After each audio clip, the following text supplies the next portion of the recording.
Hi, everyone. Luca and Andrea, the floor is yours. Yeah. Hello, everyone, and welcome to this webinar. Sorry for the not showing the presentation. I was waiting for 1 hour with the presentation ready to show, and then at the right moment it was not on. But anyway, okay. So let's start with this seminar about. The title is Innovative FPGA Customization Tools for High-Speed Data Processing in Physics Experiments. We are Luca Colombini, me and Andrea Abba. We work for two different companies, but we work mainly together to develop either hardware and software solution for physics experiments. And the focus today is on FPGA customization. So it's what CAEN and Nuclear Instruments in collaboration offers to the market to customize the board we produce to get results that are not the one that you could get out with off-the-shelf boards with their normal firmware that is provided when you buy the board. You see in the slide the number of products we build and sell with different specifications, but mainly they are all digitizers boards, so they convert analog signals into digital one to be processed later on for any further processing that may be needed. And some of them is also a logic unit, so a board with an FPGA. All these boards have an FPGA as the main building block, and some is the logic unit that can provide different outputs, input processing input signals, digital input signals that provide output digital signals. So for us, the FPGA customization is translated in a name which is OpenFPGA.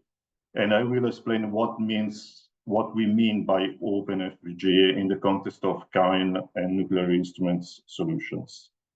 So we have this large portfolio of boards. These boards are not OEM. They are not sold to be assembled in other modules. They are not building blocks for other things. In the sense, they are not development boards, but they are complete tested boards, production-ready boards, with a possibility to customize the FPGA firmware by the end customer, by the person that buys the board and can design its own piece of firmware inside of it. The customization of the firmware is performed by using a software which is called Sci-Compiler, which is a proprietary tool, and along with it, it has a graphical user interface and it has a graphical entry mode, and then you can translate to VHDL or HDL code, and then you can use FPGA vendor tools, standard tools for the target FPGA. Mainly now for us is Xilinx, but in the past and some of the modules still have Altera. And so you can use local calculation flow, so you can locally install these tools and build your own firmware locally, or you can leverage on the remote customization service on a cloud platform that is provided by us, which is called the CAEN Cloud Solution Platform. A brief introduction to the group, to the CAEN group, and to the Nuclear Instruments, just to have an overview for those of you that doesn't know about us. So the CAEN group has been built. The CAEN company has been built and founded in 1979 as a spin-off of the Italian Institute for Physics, INFN. And the core business is electronic instrumentation for physics experiments. It is not limited to that. just now because you can see there's been a lot of spin-off activities ranging from spectroscopy division to radio frequency identification to other divisions that works on the security, and the CAEN works on synchrotrons control. And we are a number of 160 about people working in mainly in the region Italy and some others in other places. Maybe I can give the word to Andrea to introduce its own company, which is Nuclear Instruments. Yes, Nuclear Instruments, it's a company of about 21 designers. So while CAEN it's focused on design and the production, Nuclear Instruments is mainly focused on design. We make some custom applications, so we produce custom hardware, but just for custom design, while we realized on the collaboration of CAEN for the design and distribution of catalog product. So our core business is the design of readout front end, but not only, we also work a lot with groups that need customization in design of detectors, so detector module, front end amplifiers, digitalization, and so on. We work, as I said, mainly in physics and astrophysics design, but also for some space missions. Now at the moment we are designing the payload for 2 satellites that will be launched in the next 2-3 years. Okay, thank you. So, Nicole. Okay, I continue a little bit with the presentation. Then Andrea will talk more deeply about the Sci-Compiler tool and will make a demonstration of its usage and its in the implementation of firmware on real hardware. So the solution for the FPGA digitizers and the Sci-Compiler firmware generator is illustrated here. You can see a screenshot of a PC running Sci-Compiler on the right. And you can see there is a graphical user interface and number of blocks that represents the functionalities you want to implement. And on the left, you see the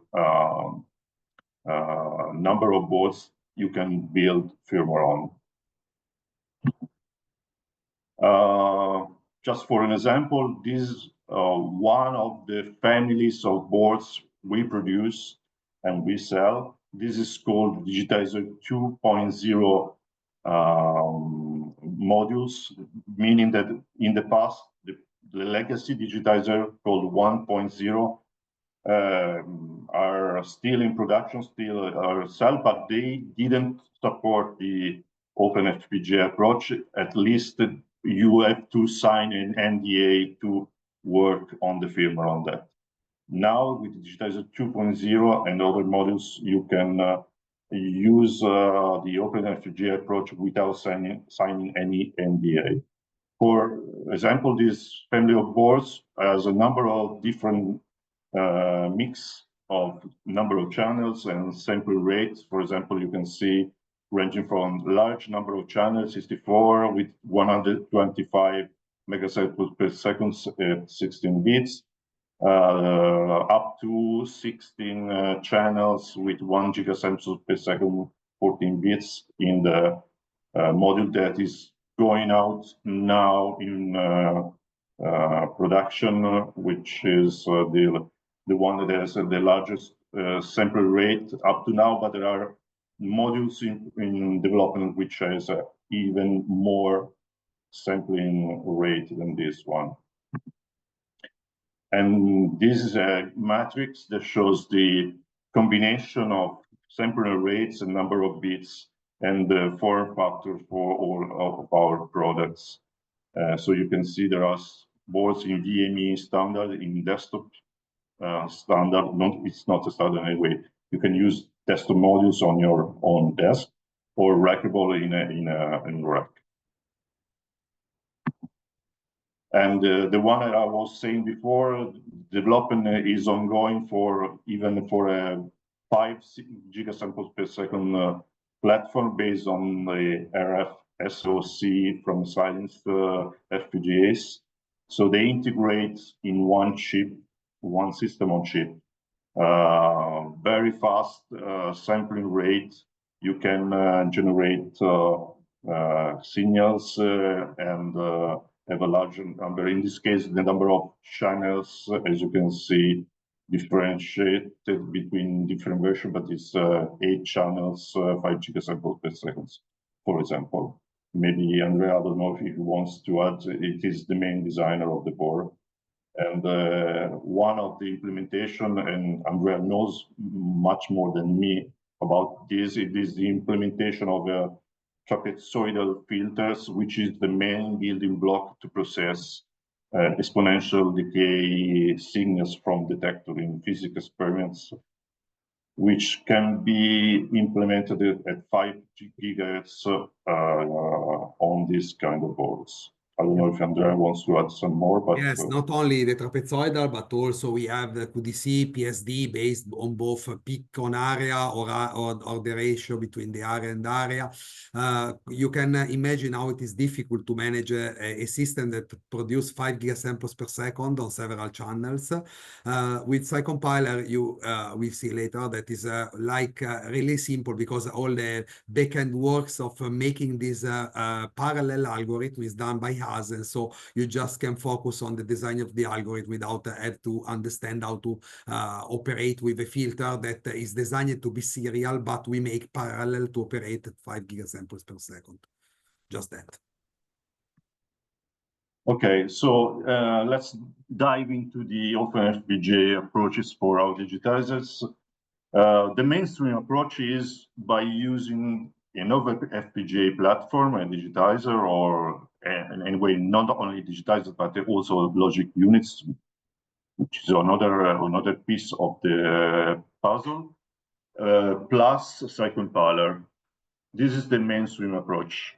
On some of the platforms, on the 27 digitizer 2 platforms, you can use VHDL Verilog design entry with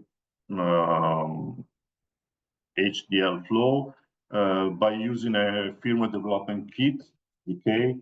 But this is a solution, this is only disclosure on request to specific customers who want to use this approach, mainly for larger experiments, not only, but anyway, you must discuss with us to enter this path.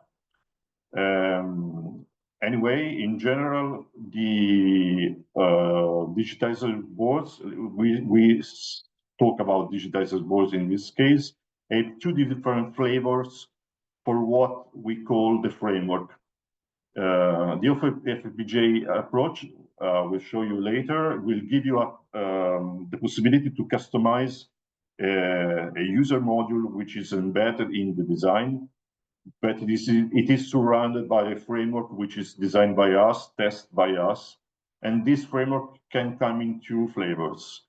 One is the scope flavor, which is for what is in physics is called trigger mode. So you want to have a single source of trigger that triggers every channel collects data at the same time.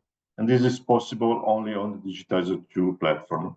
Otherwise, all other modules can have a DPP flavor, which means each channel can trigger independently on whatever you want to use as a trigger, mainly discrimination, but not only.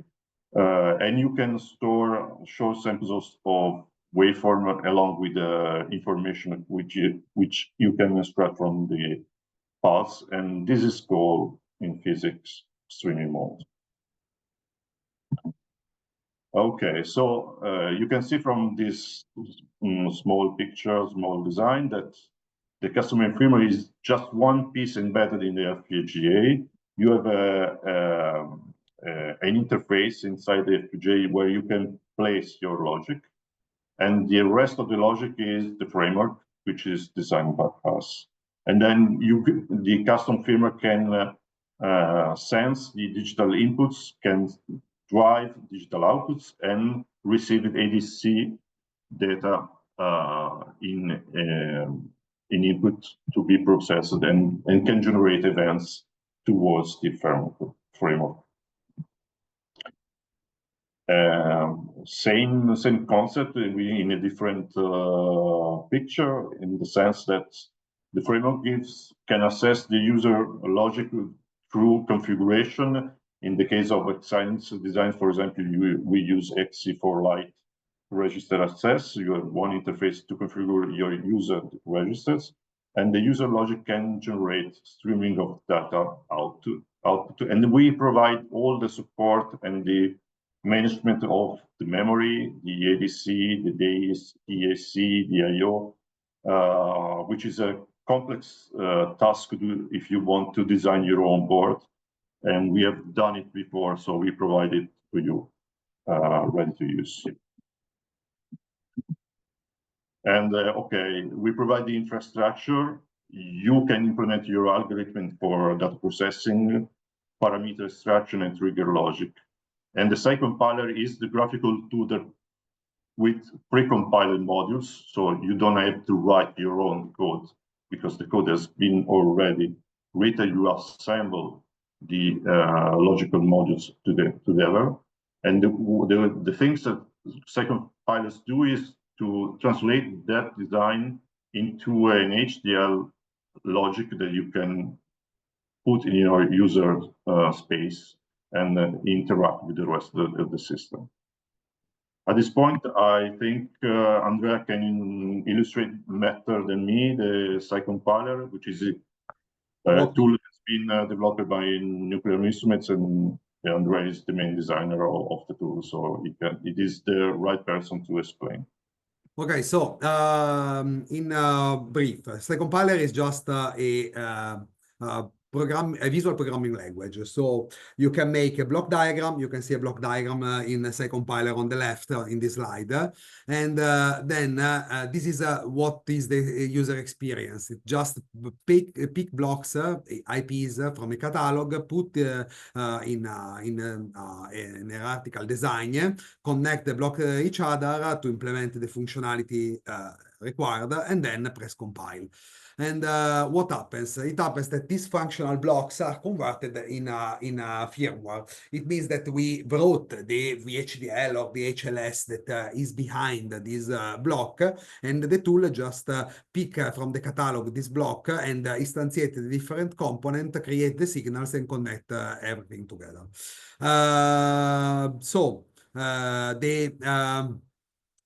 Which is the output of Sci-Compiler? First of all, it is a Vivado project. So it is an open source system, because even if the software itself is not open source, the output is open source. So you can you physically have the encrypted Vivado project on your computer if you locally compile, and you can access to the file, see the VHDL generated by Sci-Compiler. And because it is a tool that just merge the IPs that has been designed by hand, the output is not like the Vivado HLS output that is almost impossible to understand, but it's really clear and easy to read. And then the tool it can automatically convert, invoking Vivado, this firmware in bitstream to be programmed on the digitizer. Also, the tool manages the testing, as we can see, because it is possible to make a simulation and debugging in real time of the firmware. So, Luca, may you go? Okay. The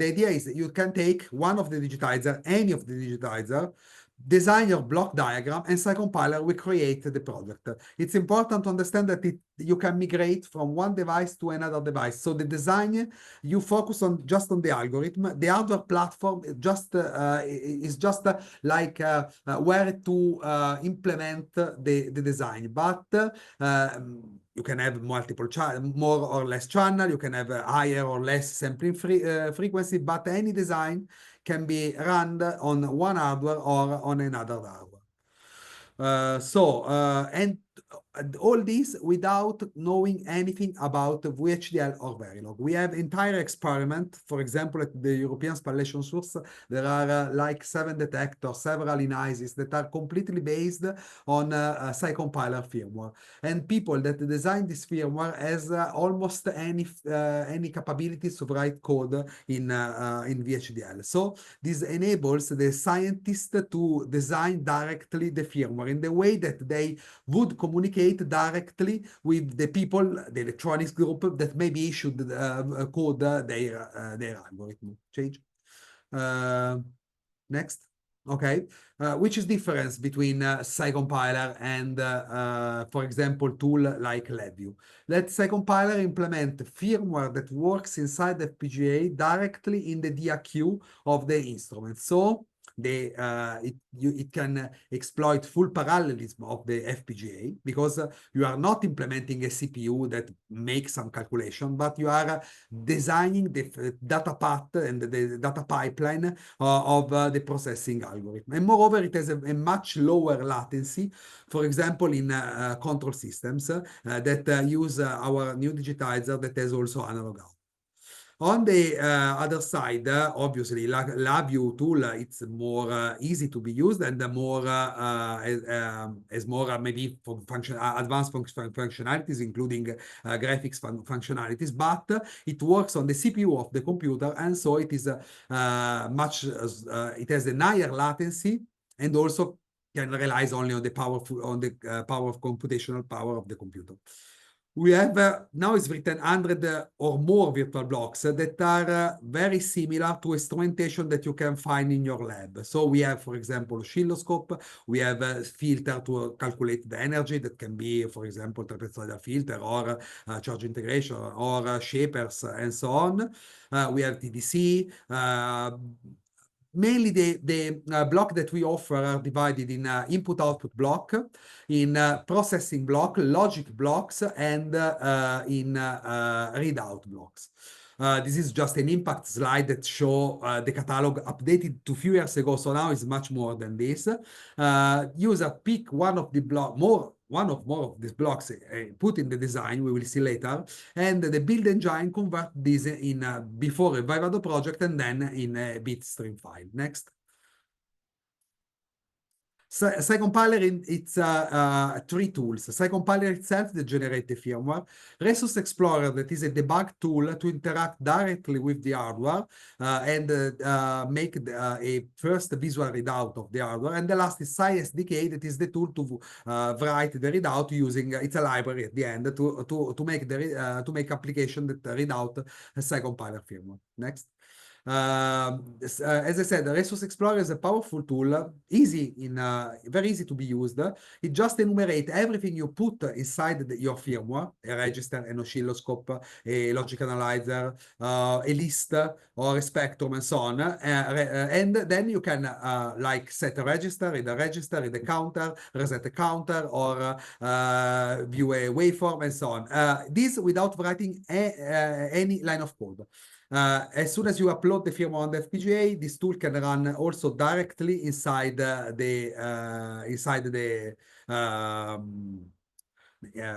device.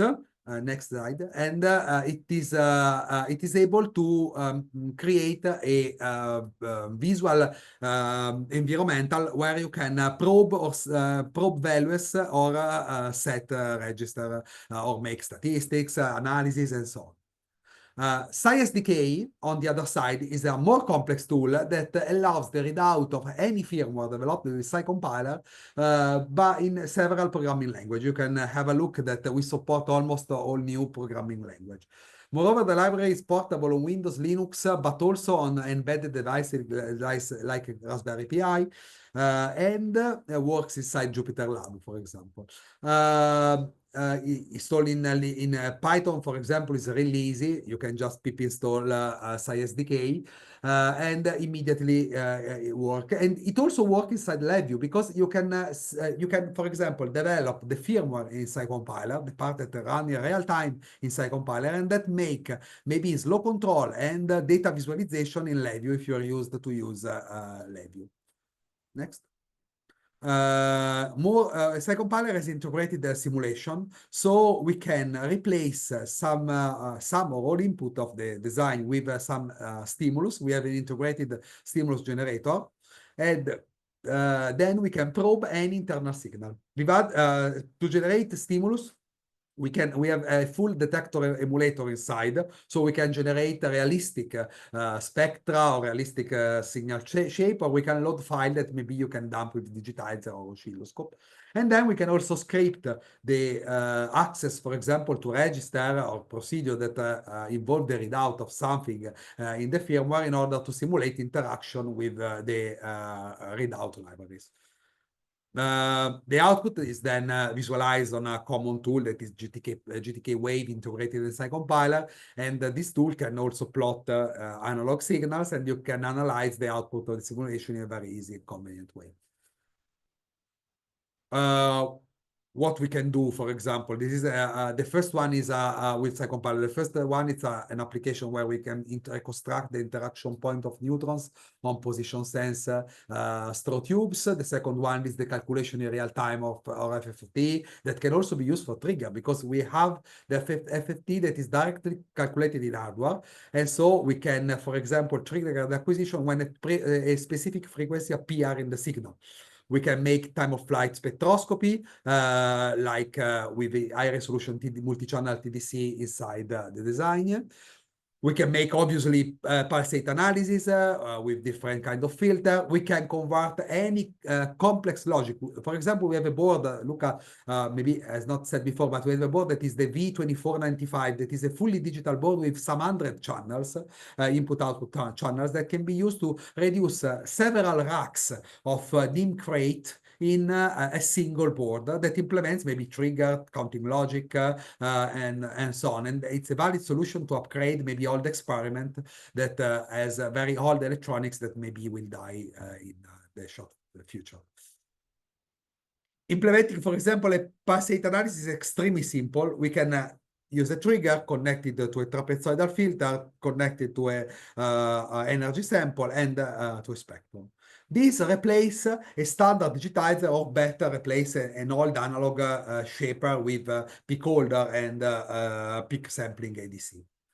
The advantage in having Sci-Compiler is that also you can reconfigure on flight any parameter inside the firmware. If they are registered, you can just access with SciSDK or Resource Explorer and change it.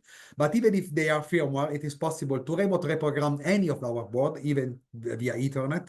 And so even if the board is not possible to reach the board physically, you can change anything in the firmware on flight.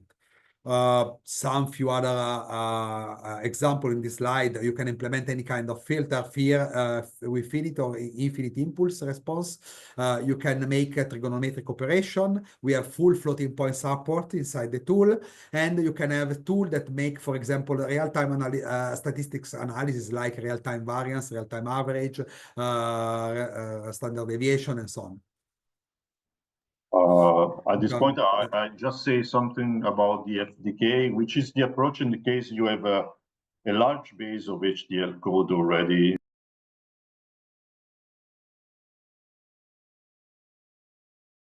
You are mute, Luca. Okay, you are muted, yes. Oh, sorry. Okay, just my turn to illustrate a little bit about the FDK approach. The FDK approach is just in case you have a large HDL code base, or you are an experienced FPGA designer and you want to dive into writing code and not having a different approach. So the FDK approach gives you the same possibilities, but the access to the user logic is through an HDL interface with a predefined interface, documented interface, and the code you write inside your block is just any kind of block code, HDL generated by HLS or whatever tools generates HDL code, and you only have to comply with the interface. It is not much readable, probably the slide, but this is the snapshot of the snippet of the interface. And Okay. The approach is the same. You can have this approach of FTK on the digitizer 2.0 platforms, and you have access to the data from the ADC, and you can generate events towards the processing and sending the data to a remote host. And you can implement your own trigger logic and trigger stamping as well. And you get signals to synchronize multiple boards together. This is an example of the digitizer 2.0 platform with the possibilities of its communication interfaces, which can be 10 gigabit Ethernet either in TCP or UDP. With UDP, you get a much higher bandwidth with but you have to manage the possible loss of data, and otherwise you can have a 1 gigabit version of the firmware, and the USB interface is always there, mainly for local interfacing, debugging, and web interfacing. But anyway, you can use both of the interfaces at the same time. And the VME in this case, the board is a VME, but it is just for legacy. We use it for power supply and not much more at that present. And another possibilities that is given to you by using the Sci-Compiler or the FPGA, mainly for the Sci-Compiler, you can remote customize your FPGA. You can send your customization to the CAEN cloud, and you can so you don't need to have your FPGA tool installed locally. In the majority of cases, the digitizer 2.0 has needs a local installation, but you don't need to perform the full flow of the design. You only synchronize at least locally in case of digitizer 2. Otherwise, you send the code to the cloud platform, and we send you back the programming file for your board. So you can then upload it to the board and test it. And that's the flow you can use with the remote customization service. At this point, I think we have finished with the slides, with the presentation. We have prepared a small demonstration of the platform. I asked the organizers if we have time to do a 10 minutes presentation at this point. Yes, of course, go on. Okay, so We'll finish at 4 in the UK, so 5 there. So you have 20 minutes. I will try to be quick, just to give a reference for people that are curious to see what can do with Sci-Compiler and where to find documentation. There is a site that is dedicated to Sci-Compiler, that is Sci-Compiler, sci-compiler.com. Here you can find, okay, just a presentation there. Very important. We have under resources, hands-on lab, several lab organized to in arguments. So you see the tag with the different argument, and all the labs are well explained with maybe some mathematical background about what you are doing. For example, I don't know, simulation on how to make a baseline restorer is there are simulation results, some information how to implement it, and a repository with the code for each of the experience that we propose. We have a forum where it can possible to ask questions, and also there is a dedicated area that is the My Sci-Compiler area. That is where you can find all your compilation, your project, if you decided to archive on the cloud, and also it is possible to have a look to design directly from the web, or access to the compilation report. And for example, as Luca said, we can build online, we can access to a particular build, we can have the history like on JIT of your project, and you can have the artifact for each of the build, and you can see the logs for each build, and the FPGA usage and statistics on timing issue and so on for each build. This is for the online part of the design. About the software, this is the software. You have here the introductory page. We can create a new project, for example. What I will make a very simple demo. We don't stay here waiting that compile. We have already the result loaded, but I will start from scratch so you can understand how it's easy to make it. We want to make a charge integration. So I create a new project. Okay, I have just to choose the board. We have several boards supported by Sci-Compiler. We can choose, for example, the Sci-SDK, that is the development kit. I can choose a folder where to save. CERN QDC is the name of the project I'm creating. So I create my project. Now, okay, I have this blank page. Now we create everything in a single page, but it is possible to create sub-page, some component, and also reuse component between different design. In any case, I can, what I want to do is take a signal, trigger on the signal, calculate the baseline, and calculate the charge integration, and then have a look to the signal and make the spectrum. So first of all, I need the signal. I right-click on toolbar and select the board pin, and I choose analog input. In analog input, this board has two channels, A0 and then A1. We choose just A0. Okay, and this is our input for the A0. Now I need to trigger on A0. So I go again in toolbar and I choose under trigger. I have several kinds of trigger.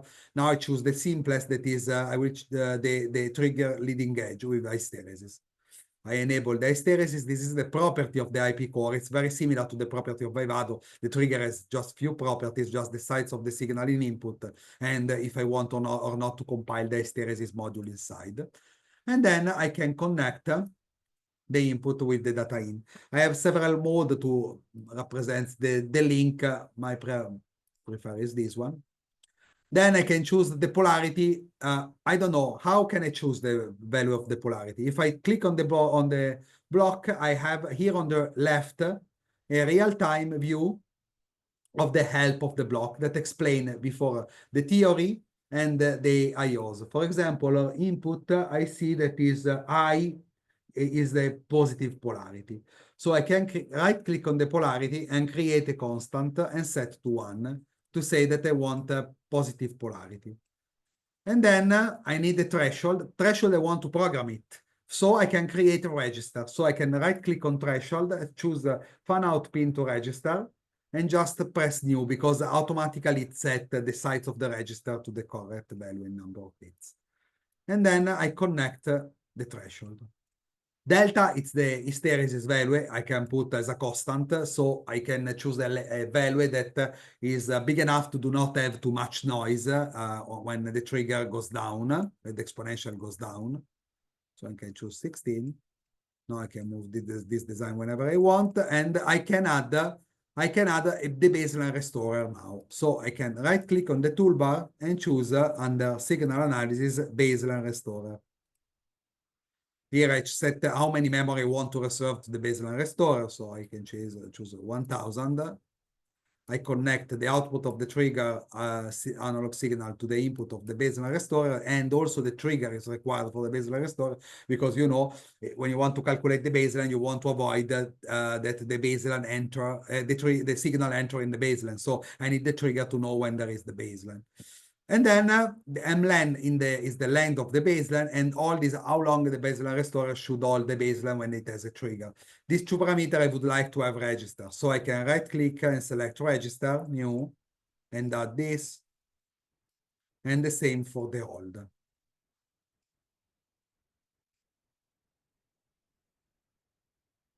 Okay. So now, if to calculate the QDC, I need the QDC module. So I can do with accumulator and other stuff, but an easier way is to just right-click here, toolbar, signal analysis, QDC. Here it asks me how many bits it has the QDC, how long I want the pre-trigger. This is used for the memory allocation, and then how many bits I want the output of the QDC. Just 16, it's fine. Again, I can connect the signal to the output of the trigger to the output of the trigger, And then I need the baseline signal. So I connect the baseline to the baseline. We have the zoom. Then there are a few registers I can use to configure the QDC, like how many samples I want to integrate in the QDC. So I right-click on integration sample and choose fan out to register. And then I can set the pre-trigger. So I right-click on pre-trigger input, so how many trigger I want to integrate before the QDC start. And I create another register. And then again, because the QDC produces a number that is bigger than the input, because you accumulate multiple numbers. So it is by default shifted by 16-bit. And so the gains allows to choose in fixed point how many bits you want in the result. And so I choose gain and I create another register for the gain. Okay, now if I want to make a spectrum, the output charge is my output of the charge integration, and the output data valid is when the charge integration is completed. So I can right-click on toolbar and choose DRQ. In DRQ, we have all readout modules. You have to the histogram, is simple histogram, imaging module, oscilloscope, digitizer, anything we want. We can choose, for example, spectrum. Here I can choose how many channels I want on the spectrum, 4,000. How is large each bin of the spectrum, 24 bits, for example. And then I can connect the charge to the input of the histogram and the strobe to the data valid. So each time I have a new event, so I have a strobe on the data valid, I will have an event on the spectrum. Now, in a very simple way, if I want to just see the input signal, I can right-click on toolbar, again in DRQ, and choose oscilloscope. Oscilloscope behaves like a real oscilloscope. I can choose how many channels I want, up to 128, and how many samples I want to acquire in the window. Then I can decimate to simulate the nanosecond per division trimmer on the oscilloscope. So I can choose, for example, 4,000 samples. Okay, and now I can, for example, connect the output of the monitor of the QDC, that is just the input delayed by the pre-trigger, to the analog input. So I can see the analog input. Then I want to see the trigger. I can connect the trigger signal to the first digital track. Each analog input has 4 digital tracks in the oscilloscope. I want to see when the baseline is old. I can connect the baseline old to the second, sorry, this is the old time. Running and not old is this one. So the signal tell me when the baseline is in old and when the baseline is running, okay? And then if I want to see when I'm integrating, I can connect the integration monitor to another digital probe. And if I want to see when the integration is completed, I can connect the data valid to the last probe. Okay, this is everything you need to make a very simple project that take the analog inputs, trigger on the signal, calculate in real time the baseline when we are outside the pulses, calculate the QDC, make a spectrum, and also make allow you to see the data on an oscilloscope to see the input signal and trim parameter like the trigger or like the integration length. We took in total for 5 minutes. So if I would write this code in VHDL, starting from scratch, writing also the readout, because in these 5 minutes, we designed everything from the configuration of the ADC to the USB readout. I don't know, you can see the hardware. This is the hardware we target. This is the very small evaluation kit of Sci-Compiler. But it is very simple. But if I would write the USB support in the FPGA, the driver in for the Windows, the library to read out the data, and so on, I would take at least, I think, a couple of days. But we did it in 5 minutes or less. Now, the next step is just to ask the tool to assign an address to all the register and the oscilloscope and the spectrum module. It's very simple. You can just write auto-assign address, and then you can execute the compiling, for example, or local or on the cloud. On the cloud, I can just press start compiling, it says your project does not exist on the server. Do you want to create it? You write yes. You can write a simple QDC demo. Then and this create the project, and now it make a commit, because every time you can make a new commit like on Git. So I can choose it to keep the source code on Sci-Compiler cloud or not. So I can confirm I want to keep code there. And now it started to create the project. So this part is executed on your computer. It's Sci-Compiler that is converting the block design in a Vivado project. Next part, when it becomes black, it's executed on the server. Now we just need to wait that the server becomes ready. It is executed on the server and generate the bit stream for you. This is a really advantage to use the server, because because an installation of Vivado, it's like to be between 80 and 200 gigabyte, while the installation of just Sci-Compiler, it's about a couple of gigabytes. So now Vivado started. We just keep the part that we wait that Vivado generate the firmware. You can see that we have a stream directly from our server to your computer to see the log of Vivado output directly on your screen. So you can even intercept error and so on.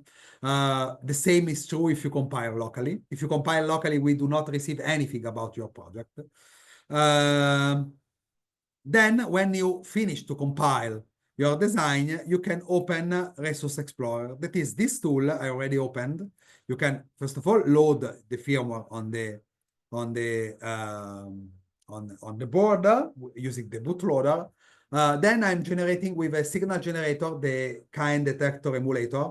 This tool is generating this spectrum. I can reset. So this generator is a statistical generator. It generates random pulses that follow the statistic that we program. It's quite big. I can try to move the computer. No, it's difficult to see. But if you look on internet, it's the DT58110B, and it is generating signal in input of the device. So Resource Explorer enumerate everything is inside our design. So the register, the oscilloscope, the spectrum, and so on. And we can set the parameter of, for example, of the trigger. For example, now the trigger is trimmed correctly.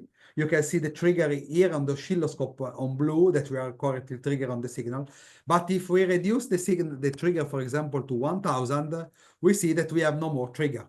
No more trigger mean also that we have no more data valid signal, so we are no more integrating the signal. In fact, if I look at the integrator it's to 0. Now, if I set the trigger, you see the integrator that integrates the values of the charge.